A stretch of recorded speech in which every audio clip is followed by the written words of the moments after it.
またおはようって言ってまた夢を見せて今日も元気で過ごせたらいいよねこんなに単純で当たり前なことが本当は一番見失いがちだからね目を開けたまま見る夢知らない明日へ運ぶメリーゴーラウンド君と肩を組んで君と手をつないで恋人だったり友達でいたいからおはようって言ってまた夢を見せて自然なその生き方でいいからさ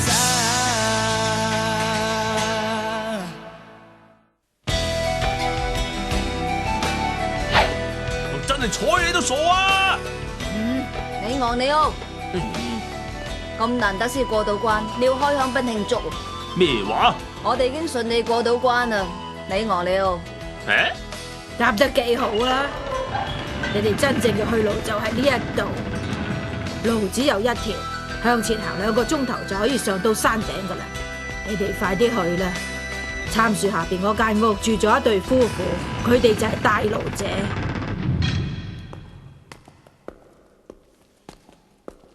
喂，古娜比加，我始終都唔明嗰個答案啊！仲有頭先婆婆講嘅帶路者又係咩人嚟呢？考獵人嘅市場每年都會設喺唔同嘅地方，帶路者就要帶領嗰啲考生去嗰一年舉行考試嘅正確場地。去市場地路好難行嘅，所以如果我哋想去市場，首先要揾一個帶路者，呢一個亦都係測驗之一。帶路者會測試考生嘅能力，將有資格嘅考生帶去市場。我哋而家要快啲去有杉樹間屋度揾嗰2個帶路者。有咁多測試真係唔容易啊！點解行咁耐都未到出口㗎？哎呀，嗰個阿婆又話行2個鐘啊，到行2個鐘啊！我哋而家咪已經足足行咗2個鐘啦！哎呀，好鬼肚餓啊！我隻腳都已經行唔喐啊！唉，你哋過嚟睇下。唔得啊！你俾我唞多陣先啦。你哋望下前邊嗰度，好似係出口啊！咩話？見到出口？哎呀，早啲出聲啊嘛！哦，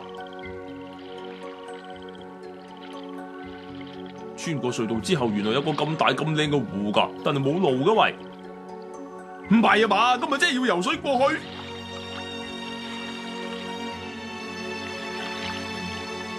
吓！我見到嗰度有隻船啊！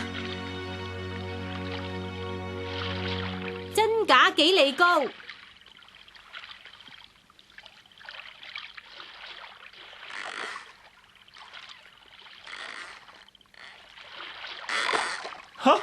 原來呢隻爛鬼船漏水，唔係好大不了啫。上岸之前唔該你塞住個窿。切，咁你只係揾個笨啫，有冇話呢個又係考試嘅一部分啊？哦，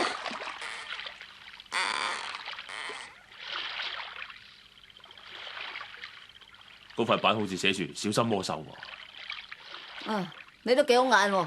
魔獸？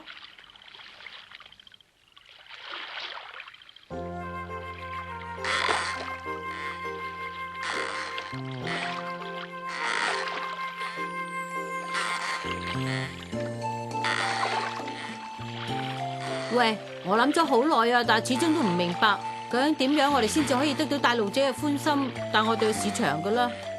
點樣啊？等我答你啦，就係氣質啊！小哥你唔好彩啦，你都係唔得噶啦。古娜比加你都係啊，你個高度唔合格。我相信喺帶路者眼中咧，就只得我利昂里奧一個先係最適合俾佢哋帶去市場嘅啫。係咪真個？唔係啊，你唔好聽嗰度亂噏啦。喂，你講咩啊？其實想俾帶路者揀中，唔係靠打就得噶啦，靠實力之餘，仲有具備其他嘅條件。咩條件？仲需要你嘅教養同埋智慧。就好似小剛，你都好多優點嘅，而你嘅優點亦都可以吸引到帶路者嘅。乜我有好多優點咁咩？你唔知啫，但我睇得出嘅。我覺得小剛你份人真係好多優點嘅。你嘅優點一定多過佢。我嘅有優點啦，我好大膽噶，就算有咩怪物魔獸出現啊，我都唔驚。打咩啊？你昂你奧，你後面。我後邊。你睇啊！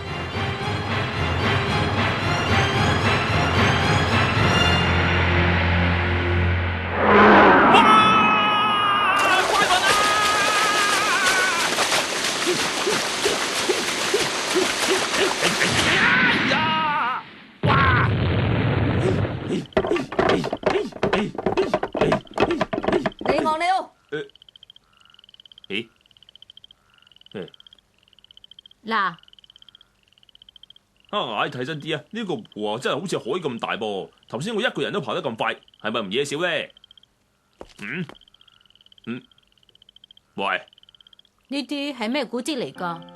呢啲應該係史墨族嘅遺物嚟㗎。你識睇啊？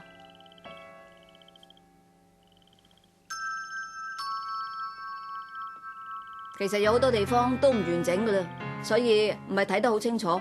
照我估計，呢個古蹟上面寫嘅字係警告啲受傷者要小心。喂，你哋啊，唔好再理嗰嚿嘢寫咩啦！老太婆話一條直路到啊嘛，條直路喺邊啊？一條直路，應該係嗰條啊！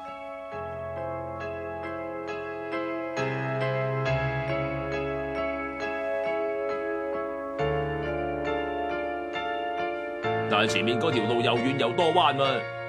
老太婆叫我哋行嗰條直路嚟噶嘛，係嘛？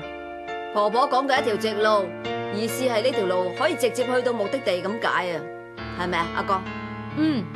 簽，你哋講咩都好似啱咁嘅咧，冇你哋咁好氣。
我哋咁樣行法啊，係咪真係可以去到考試嘅市場噶吓？你睇下，有塊板寫住請大家小心魔獸咧。小哥啊，雖然我哋幾個充滿自信啫，但係我哋而家行緊呢條路，可能真係有魔獸噶噃。你哋可以放心，我留意到呢度根本冇魔獸出現過嘅痕跡啊！既然係冇魔獸啊，點解要寫啲咁嘅嘢喺度？嚇鬼啊！咁呢度又唔算太黑，都可以睇到好多嘢啊！我屋企鯨魚島嘅森林一到夜晚係黑掹掹，黑到咩都睇唔到。只不過我覺得呢個森林完全唔同，呢度氣氛完全唔同啊！我見到啦，你哋睇下前面嗰度有棵杉樹啊！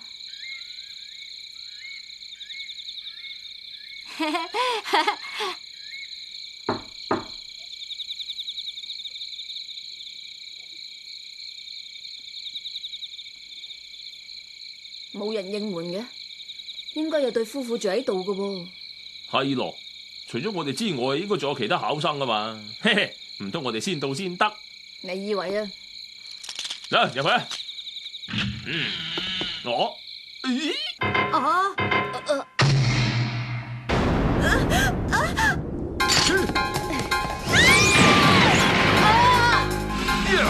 大件事啊！老婆啊！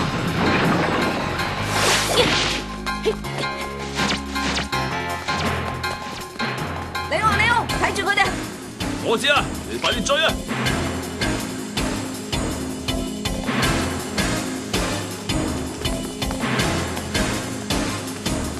去咗邊啊？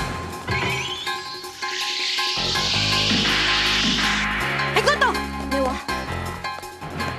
小剛你好犀利啊！個森林咁黑，你竟然可以睇到魔獸，我真係好佩服你啊！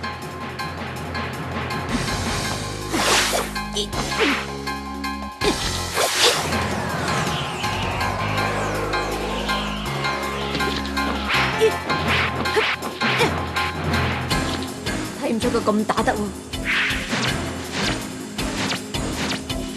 俾翻你手上嘅人我啊！睇下你有冇本事啦！原來佢識得講嘢㗎。自古以嚟識得講人類說話嘅獸類都稱之為魔獸。呢一種魔獸就叫做幾里高，係識得變形嘅魔獸，仲可以變成唔同嘅人添，千祈唔好大意啊！你識得講嘢方便得多啦。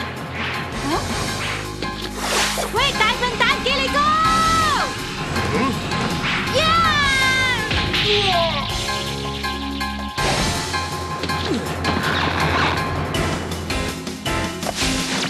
咪走！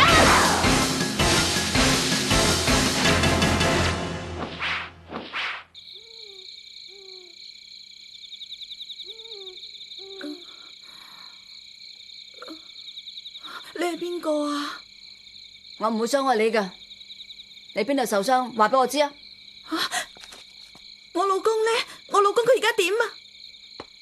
你唔使擔心，我哋個好朋友會照顧你老公啊！我求下你，求下你哋兩位帶我去我老公嗰度啊！唔該你啊！我求下你啊！佢手上嘅紋身咪係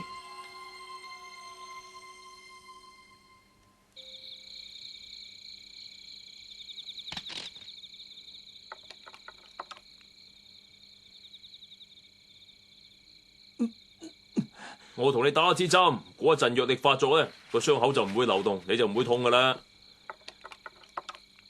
你知唔知道呢度附近有咩地方可以揾到美多多呢種草啊？我知道邊度揾到呢啲草，不過要去到好遠，仲可能會見到魔獸添噶。切，魔獸啫嘛！如果我驚嘅話，我點會參加獵人考試啊？不過，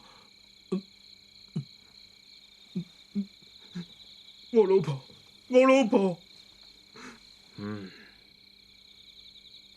你唔使咁擔心嘅，小剛同古娜比加已經去咗追魔獸，佢哋兩個一定冇問題嘅，一定可以將你老婆帶翻嚟。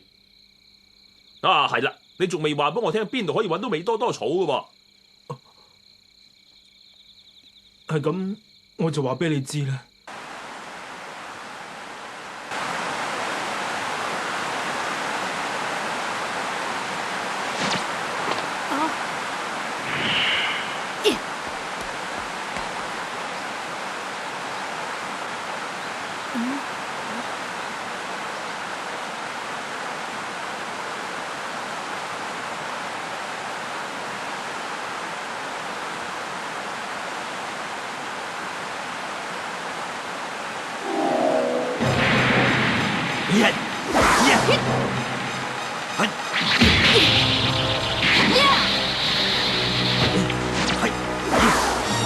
你跟我嚟啦！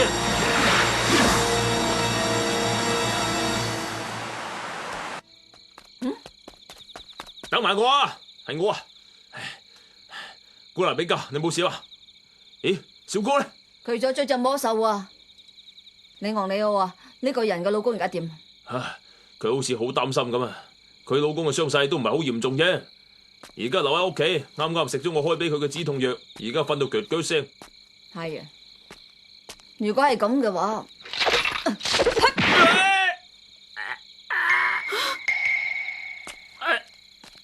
喂，你做咩無端端打我啊？古娜比加，好對唔住喎，我冇一個朋友係魔獸嚟嘅。點解你會知道我扮你嘅朋友啊？就算你係我朋友李昂里奧，我都係咁對你嘅。點解？我頭先叫李昂里奧照顧嗰個受傷嘅人，佢亦都知道我同佢講過，如果佢抌低嗰個受傷嘅人唔理，自己走咗出嚟嘅話，我一定會用呢一支棍嚟好好招呼佢。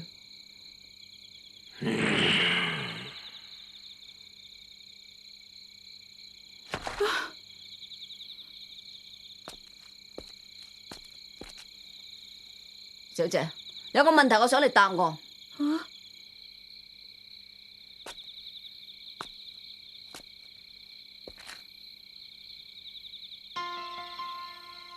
話俾我聽你係邊個？快啲答我！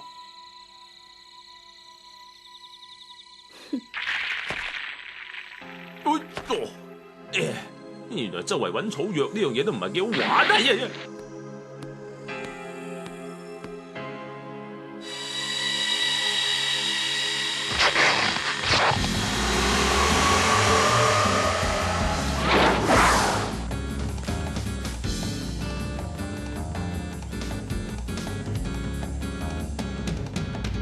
一直咁追住我喎，細路。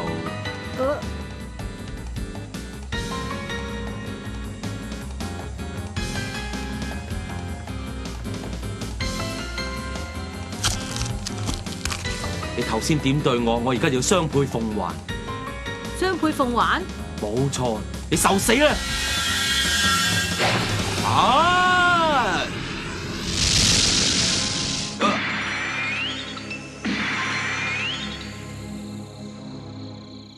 點解你企喺度唔避開？係因為我唔記得咗我對你做過啲乜嘢啊！係啦，你係邊個啊？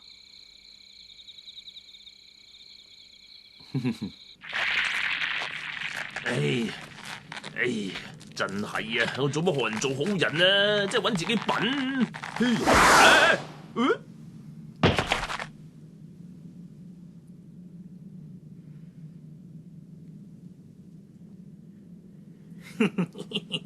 唉，今次死啦！呢雲真係唔知點算咯。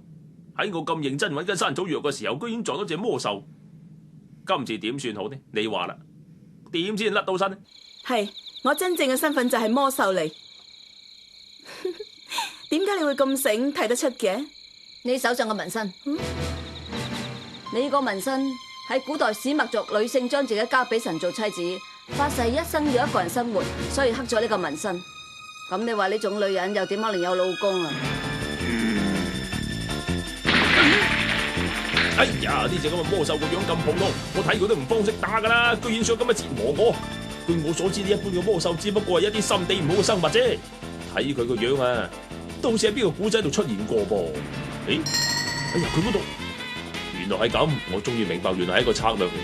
喂，呢位魔獸先生啊，你做咩要特登扮受傷，仲要扮鬼扮馬呃我哋幾個啊？唉，我呢個就快成為醫生嘅人，居然俾呢隻咁嘅魔獸呃到，認真失敗啊！咩事啊？一睇你個樣啊，就知道你係嗰個女人嘅老公啦。你右手上面俾針吉過嘅呢啲係證據。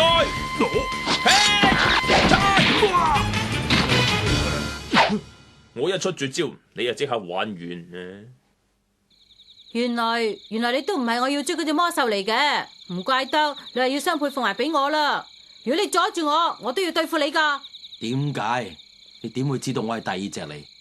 因為你哋兩隻魔獸個樣完全唔同，連把聲都係啊！我覺得你把聲係高音啲，同埋你講嘢係比較溫柔啲噶。其實只要細心啲，注意下森林裏邊樹林嘅落葉情況，再比較下，我就知道你哋唔同啊！我仲知道多一樣添啊！我知道你哋喺瀑布上邊交換咗身份啊！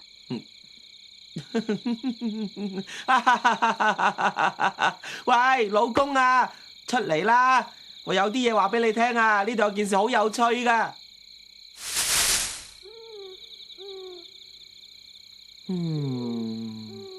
真係已經有好多年冇人好似你咁叻，識得分得出我哋兩夫婦，真係開心啊！乜啲兩隻嘢把聲同個樣有分別咩吓？完全一樣。我估俾我同古拿比加打嗰隻應該係老公啊，係咪啊？喂，點解你會分得出佢哋邊個打邊個噶？以前嗰啲試過估中暴風雨噶啦，今次佢仲識得分魔獸添，都係因為佢有特異功能嘅關係。犀利，都有好多年冇人好似你咁叻噶啦。我哋係對夫婦，亦即係帶路者。我就係佢哋個女啦。我係佢哋嘅仔。你好嘛？我個女同埋我個仔就係住喺杉樹下邊嗰間屋，佢哋兩個扮成夫婦咁樣。啲紋身完全俾古拿比加先生估中晒啊！好耐冇試過啦。我個紋身代表自己係神嘅妻子。如果唔熟悉古代史，根本就冇可能知道。佢憑住豐富嘅知識，根據呢一個線索，就識穿我哋唔係夫婦嘅關係。佢嘅眼光的確好犀利啊！我好佩服佢啊！我就覺得李昂李奧先生你好單純，你係咪完全察覺唔到我嘅傷係假扮出嚟嘅咧？仲有你好細心，你好認真咁幫我處理傷口，你對陌生人都好關心。因為當你知道我為咗擔心自己老婆而唔開心嗰陣，你好識得處理我嘅感受，你不停安慰我，叫我唔使擔心。李昂李奧先生，你心地真係太好啦！你咁做令我好感動。哎呀，咁樣俾人震多慣。其次係我手臂上面有咁細嘅針窿，你都察覺得到，你觀察力真係好好。李昂李奧先生，你真係好人嚟。喺呢10年嚟，你係第一個分辨到我哋嘅人。小哥嘅觀察能力好敏鋭，咁細微嘅分別你都睇得出。仲有你嘅運動能力一樣係好突出嘅。如果我一早就知道係你哋嘅，我頭先就唔會咁重手對你兩位噶啦，對唔住啊！你哋3位都過到呢一關。啊哈！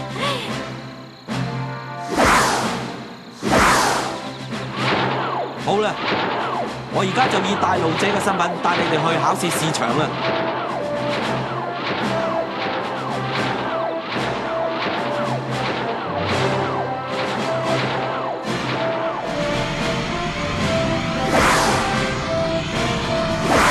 哎呀，我怕高噶，有畏高症噶，捉實我啊，唔好放手啊！乜你唔係話自己好大膽嘅咩？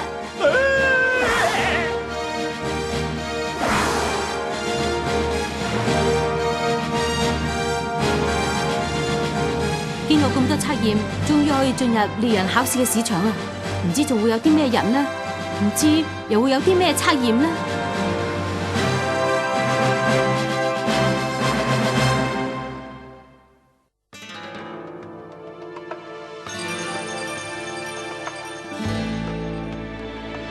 聞いたのね大地にそよぐ風の声